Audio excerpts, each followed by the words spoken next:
you open the door? Well, this was Carol.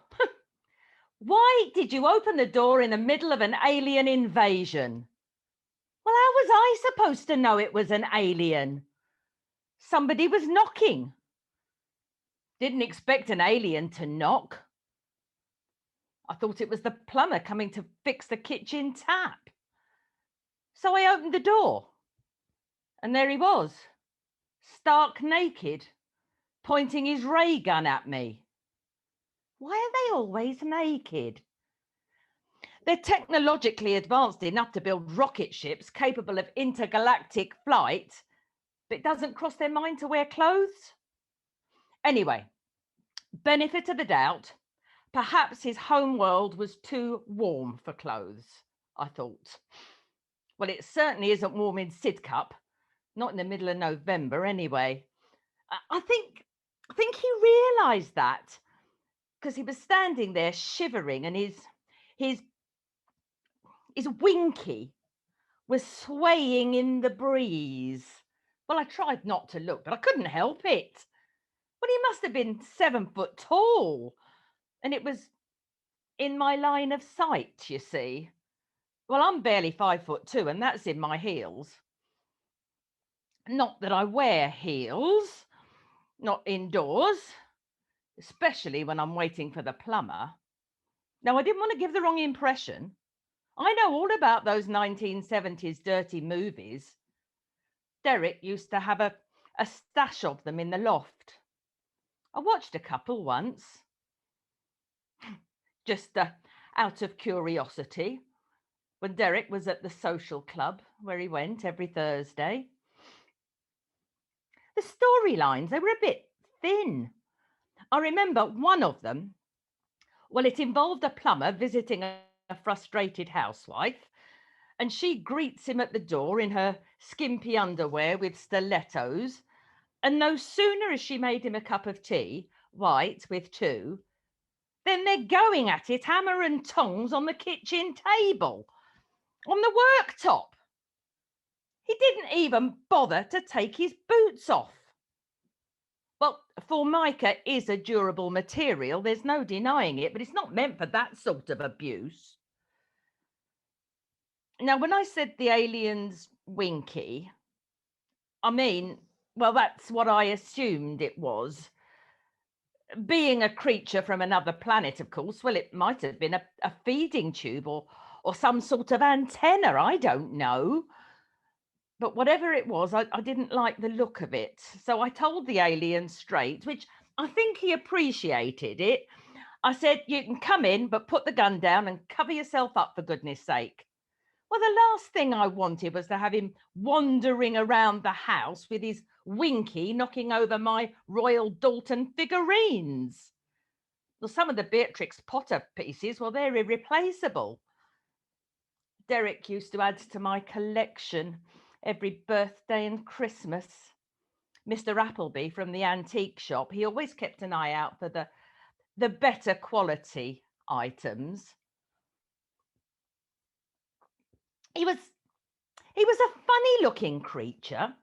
The alien, I mean, not Derek, nor Mr. Appleby. No, Derek was a handsome man, a cross between Tom Jones and George Clooney, according to Carol, though I couldn't see it myself. And Mr. Appleby, well, he had the perfect face for a criminal. It was completely unremarkable, though he did always smell of Parma violets. The alien, on the other hand, he was no George Clooney. Neither was he unremarkable. He was sort of slender, and his body shape had a somewhat insectile quality. Well, he stepped into the house with some elegance, I might add, like one of those horses doing the dressage. Well, I quickly closed the door and I led him through into the front room, and he still had his ray gun trained on me. So I pointed at it and I said sternly, I thought I told you to put that down. Well, I don't know whether he understood English, but there was no mistaking my tone. And he nonchalantly flung the gun onto the sideboard, a little too close to Jemima Puddle Duck for my comfort. And then he sat down in Derek's old chair, the chair that Derek died in. Nobody had sat in that chair in the 18 months since Derek had passed. I found him one morning when I came down to put the kettle on. Assumed he'd fallen asleep watching a film. He had a habit of doing that. And I switched the telly off and I went into the kitchen shouting, "Green tea with orange blossom or lemon and ginger infusion?" Well, it was a long-running joke. Derek didn't care for herbal tea. In fact, he wasn't a fan of normal tea either. He only drank coffee. I like to try and think of different herbal teas to offer him in the mornings, and sometimes I'd make them up just to see if he'd notice. "Would you like an albatross oolong, sweetheart, or hibiscus and sea lion? Or we might even have some of that licorice with unicorn tears at the back of the cupboard." But he always said the same thing. "Just coffee, please." And it was only when I delivered his coffee that morning and took a closer look that I realised he'd gone. And I carefully put the mug on the little table beside him, and taking his cold hand in mine, I dropped to my knees and wept. It was a small funeral. Derek's brother, Ian, and his wife with a pigeon tattoo on her ankle. She says it's an eagle, but it isn't. There are a couple of cousins, a neighbour and Mr. Appleby, and of course Carol and me. But nobody from the social club came. I posted it on Facebook and I put a notice in the Chronicle, but nothing. And we all returned here for the wake, and Carol was a big help. She said she needed to keep busy, so she'd made the sandwiches and a huge carrot cake for which she's famous. Though Derek was never a fan. "Who puts vegetables in a cake?" he used to say. So there he was, the alien, sitting cross-legged in Derek's chair, just looking round the room. "Well, what size waist are you?" I asked. Well, I wasn't expecting him to answer. "You look longer in the leg than Derek, but narrower in the waist." "Oh, not to worry, you could always wear a belt." Well, Derek had a vast collection of corduroy trousers still hanging up in our wardrobe, but I couldn't bear to throw them away. And he loved his cords, it was all he'd wear. And the alien's attention seemed drawn to our wedding photo on the mantelpiece, sandwiched between Peter Rabbit in a watering can and a Timmy Tiptoes figurine. "That's Derek on our wedding day. The man in the photo, not the rabbit or the squirrel," in case he needed clarification. "He died over a year ago." And with that, the alien lowered his head as if in respect, and he uncrossed his legs. To be honest, I'd have preferred them if he'd kept them crossed, because it wasn't a pretty sight. And I was just about to suggest that I fetched a pair of Derek's cords when there was a knock on the door again.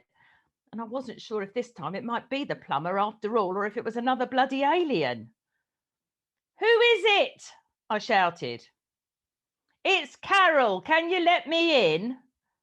"Quick, quick, you need to hide," I said to the alien, and I chivied him upstairs to the bedroom. And when I let Carol in, she was in a right state. "What kept you?" she said. She barged past me. I said, "Sorry, I was in the loo." "I could have been abducted by aliens," she said. "I have a feeling they might not be as hostile as you think," I said. And we sat down on the sofa together, and she started fiddling with her opal ring, and she always did that when she was stressed. And she was turning it round and round on her finger. Well, I'm not into jewellery, but it is quite beautiful. The shimmering colours of the opal, they're mesmerising. "Well, if you were worried about being abducted, why did you leave the house?" I asked. "I needed some toilet rolls," she says. "The co-op shelves are bare." Well, since that fleet of alien spaceships was first spotted approaching our planet just a couple of weeks ago now, people had been panic buying. Toilet rolls, they were the first thing to go. Well, where's the logic in that? If the aliens were going to annihilate the human race, having an ample supply of Andrex reply, well, it's not going to help. Anyway, as soon as I heard about the spaceships in the news, I went straight to the co-op, bought 3 bumper packs. Well, I didn't want to run out of toilet tissue, not knowing what these panic buyers are like. And I was just about to put the kettle on when a creak of floorboards from upstairs rather alarmed Carol. Well, is there someone in the house? She said. Well, I wasn't sure what to say, so I told her the truth. She was horrified, of course, but I managed to calm her just in time before the alien came downstairs and entered the front room. And he was wearing a pair of my dead husband's brown cords at half-mast. Carol screamed, but eventually she settled down when she understood that the alien wasn't a threat. Wasn't long, though, before events took a very dark turn. Why don't you sit down? I said to the alien. But as he approached the chair, he took his hands from his pockets and a small folded piece of paper dropped on the floor. And I picked it up and saw it was a receipt from Appleby Antique Shop. A receipt for the Jemima Puddle Duck figurine and an opal ring. And that was a week ago now. 1 week since I vaporized Carol. Well, after seeing the receipt, it took a few minutes for the enormity of the treachery to sink in. The 2 people I cared most about in the world had betrayed me, and I was furious. The precise sequence of events which followed the discovery of the receipt, it's a bit of a blur. Naturally, there was a lot of screaming and shouting, and I remember throwing Jemima at Carol. She ducked, as I recall, excuse the pun, and the figurine smashed against the wall. It was a right mess, and there were bits of puddle duck everywhere. And all the while this was going on, the alien, he was just watching us. It was a truly comical sight in his 3/4 length cords and his insectile head sort of darting back from side to side like a huge ant watching a tennis match. He didn't love me, she kept yelling. He didn't love me. It was just sex. As if that was supposed to make me feel better. Well, filled with fury, I just grabbed the ray gun from the sideboard and pointed it at Carol, and 1 second she stood before me and the next she was gone. Vaporized. I don't even remember pulling the trigger.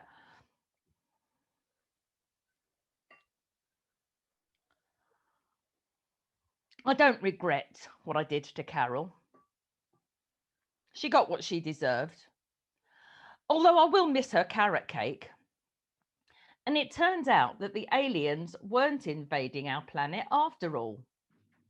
Kenneth told me telepathically that they're just explorers. I named him Kenneth after Kenneth Branagh, my favourite actor. He's staying with me for a while before moving on to another galaxy. The alien, that is, not the actor. Unfortunately, I don't think the actor ever will be staying at my house, especially since the restraining order. But that's another story. And the plumber never did arrive that day. But not to worry. Kenneth managed to fix the leaky tap. And I didn't have to have sex with him on the kitchen worktop for him to do it. I just had to make him a cup of tea.